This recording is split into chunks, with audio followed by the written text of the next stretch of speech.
agriculture et maraîchage.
Là, je suis en train de nettoyer les verveines parce que les verveines, ils ont des mauvaises feuilles et on enlève les mauvaises feuilles pour éviter qu'ils pourrissent.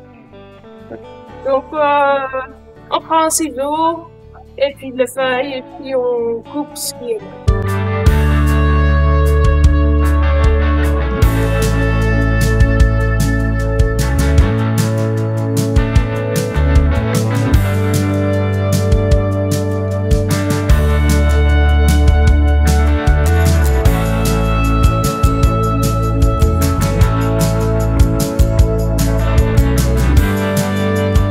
Là, on va faire du bouturage.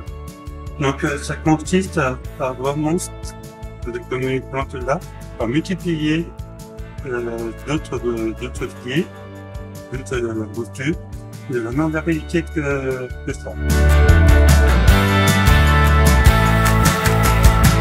On laisse, donc tout ça, c'est la sève qui va remonter. Et après que je vais l'enterrer, tout ça, ça va faire des racines. Pour que la plante, elle soit comme ça, de là à là, combien de temps? Ouais, par contre, au moins vraiment 2 ans. D'accord. La première année, ça va se me pousser vraiment 4-5 cm. Il y a un changement de peau entre les deux. Le défendre les racines qui sortent. Il faut changer pour mettre un peu plus bon.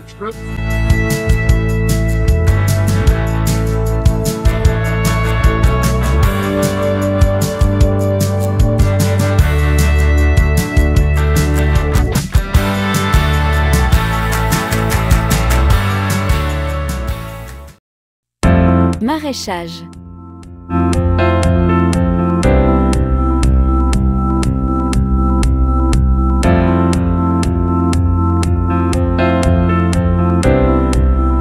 En gros, je mets des agraffes pour attacher la tomate pour pas que la tomate elle tombe quand elle va monter. C'est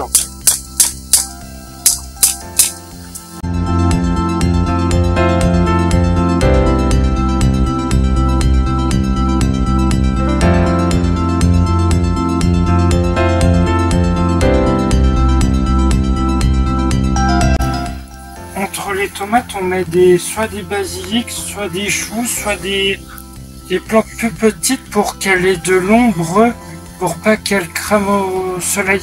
En fait, les œillettes d'Inde, ça va éloigner les maladies.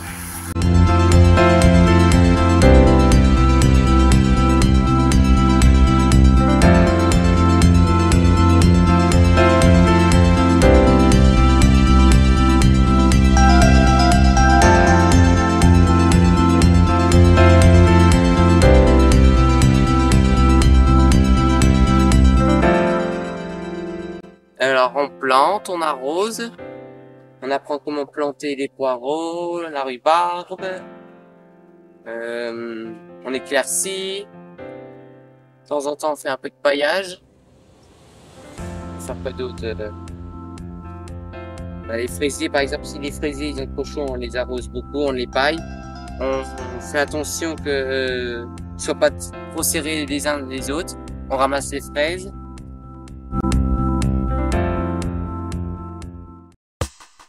Espace vert.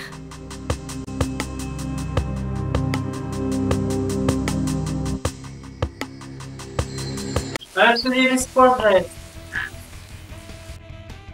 Bah, on cherche les tondeuses dans le canyon. Ça dépend de quel chantier on prend.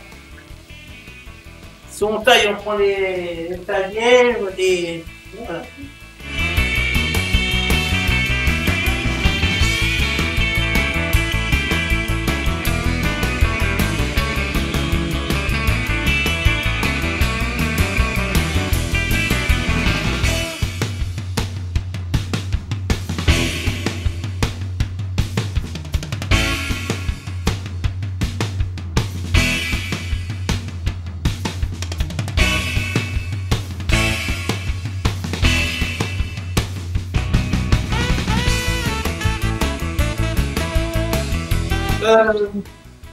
Je suis en train de retirer l'herbe qui a sous la machine. Mais quand l'herbe est mouillée, elle se colle au fond de la... Et ça laisse une épaisseur d'herbe dans la machine.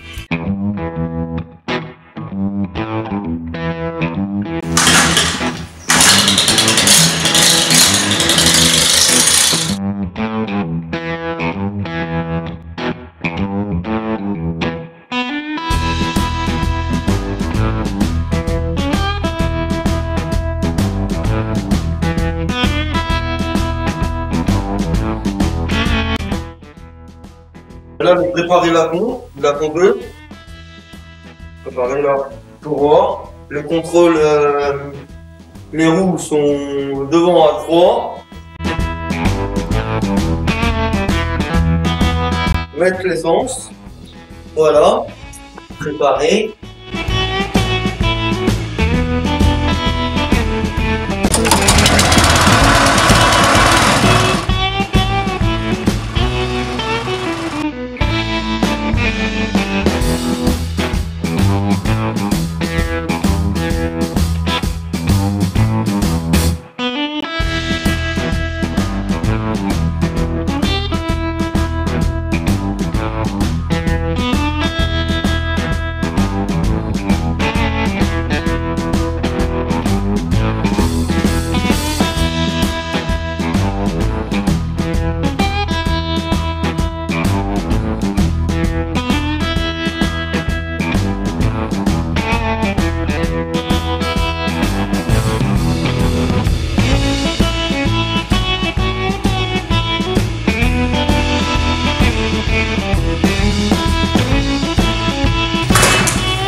Sécateur de force là pour couper les gros morceaux de bois, et ça c'est une cisaille pour tailler les haies.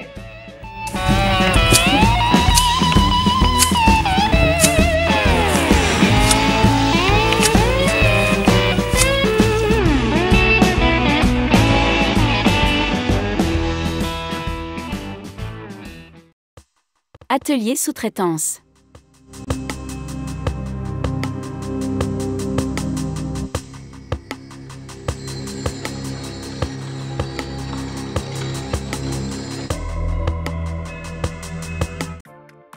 Atelier sous-traitance laboratoire médical.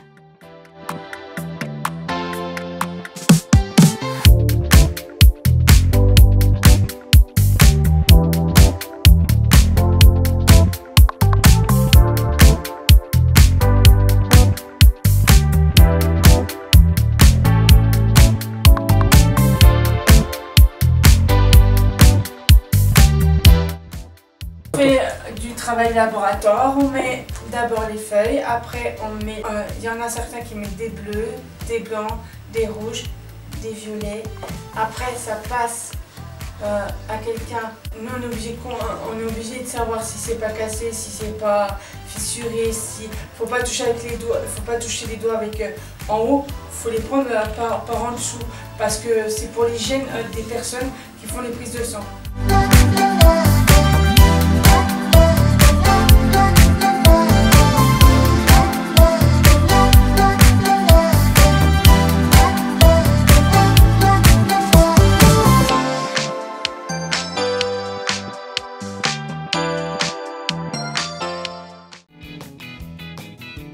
Atelier sous-traitance entreprise DIM.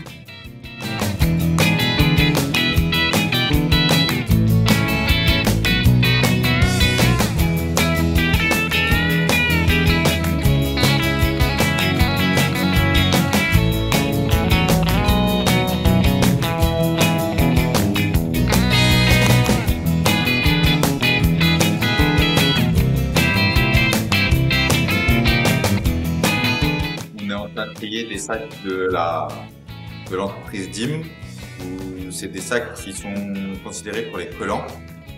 Et il y a différentes tailles de sacs, etc. On doit regarder s'il y a des trous. S'il y a des trous dedans, on doit les mettre à réparer. S'il n'y a pas de trous, le cordon est en bon état, etc., on le met en propre. On les met en sac, en 49, selon les sacs qu'il y a. Il y a des fois des sacs de 25, soit des 49. On les met en chariot, dans le chariot qui est juste en face là, et on les emmène au stockage. On les met par, selon la quantité des bâches, des grandes bâches, on les met soit par 16, par sac de 16, ou soit par sac de 20. Et après on met une étiquette marquée 12, l'étiquetage qu'il faut de sac, et on l'envoie chez DIM, qu'ils regardent si c'est avec.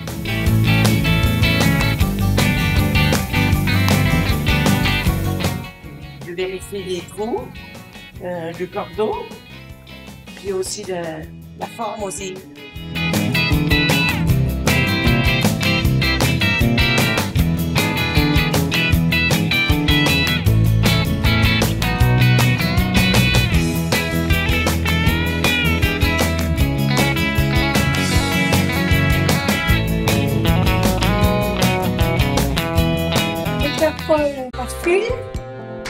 Mettre la colle, attends, sécher un petit peu.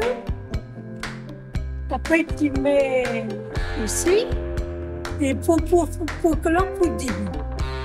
Et coupe, et on met ça dedans, et puis tu vas faire le coup.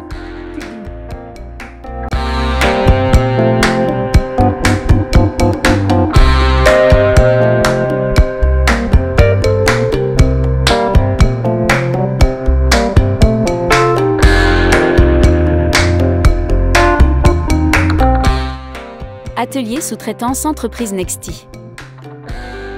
En sous-traitance, on fait Nextis. Nextis, on s'occupe avec Decathlon. On fait les rondelles de mort, les brosses pour les chevaux de Fuanza, différentes tailles. Il y a les grands modèles et les petits modèles de différentes couleurs. On a aussi les stop rênes pour les rênes des chevaux.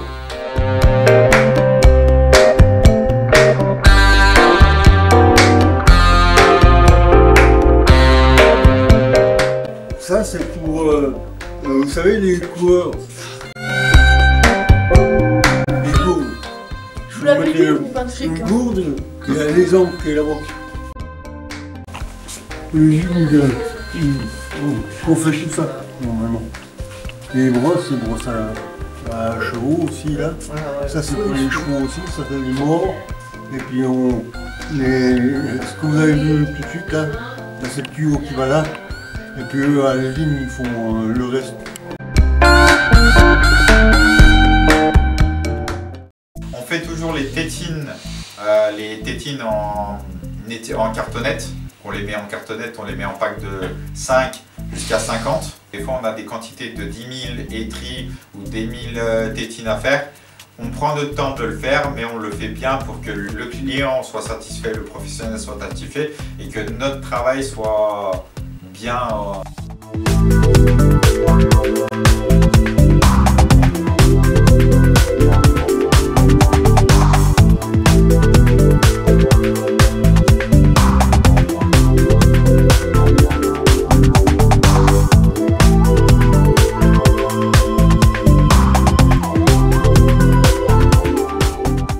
Atelier blanchisserie et repasserie.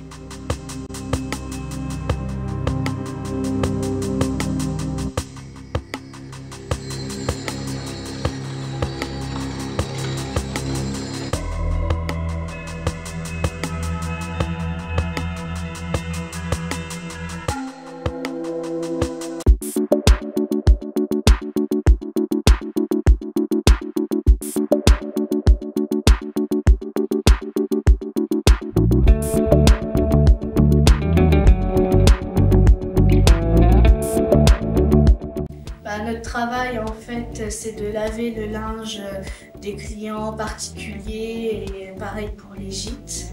Donc le principe, en fait, c'est que le linge à laver arrive côté laverie. Alain, c'est celui qui est vers la laverie, en fait. Il pèse le linge, il le met dans des bacs devant les machines à laver.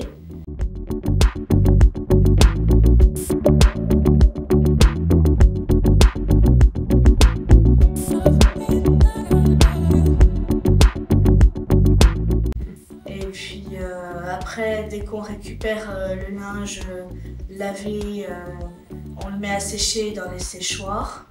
Si c'est des draps, ça va vers la calandre qui plie automatiquement. Ou alors ça va vers l'ancienne calandreuse où c'est tout manuellement.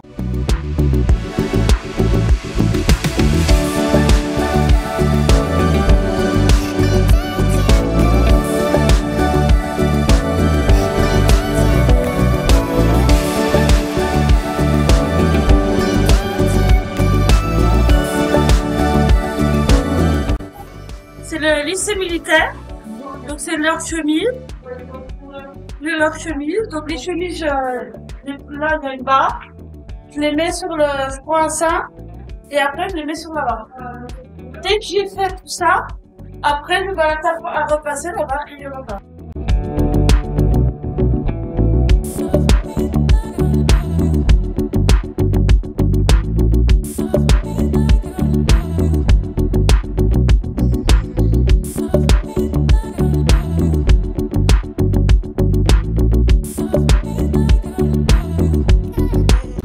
Une fois que c'est fait, on comptabilise tout et on range tout dans le stockage. Si on emmène l'achat dans la machine, il y a un programme. Par exemple, pour un linge de taille très simple, on fait un linge 40 avec un pré-lavage. Attention. Et puis pour les draps, on fait un PV, c'est-à-dire un 40 et sans pré-lavage.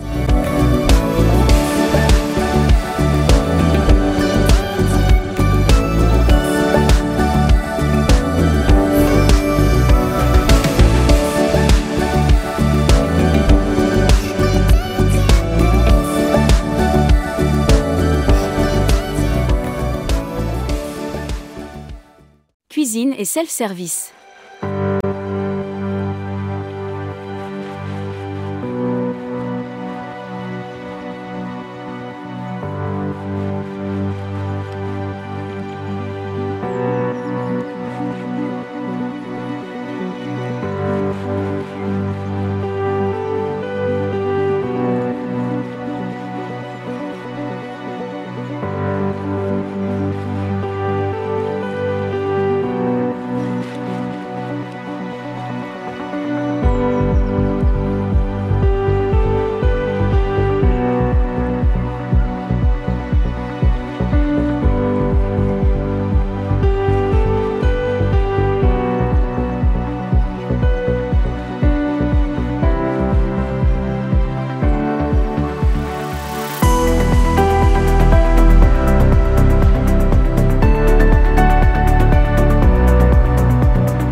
On met plateau, on met les fourchettes à couteau, et puis une serviette, une petite cuillère.